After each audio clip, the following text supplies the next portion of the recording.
دعا مانگنے کی فضیلت۔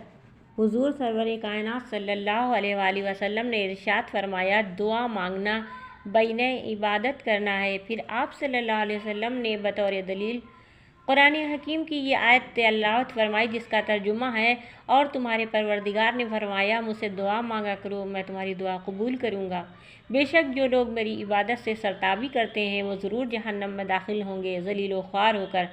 فرمان نبی صلی اللہ علیہ وسلم ہے کہ تم میں سے جس شخص کے لیے دعا کا دروازہ کھول دیا گیا اس کے لیے رحمت کے دروازے کھول دیے گئے۔ اللہ تعالیٰ سے جو دعائیں مانگی جاتی ہیں ان میں اللہ کو سب سے زیادہ پسند یہ ہے کہ اس سے عافیت کی دعا مانگی جائے۔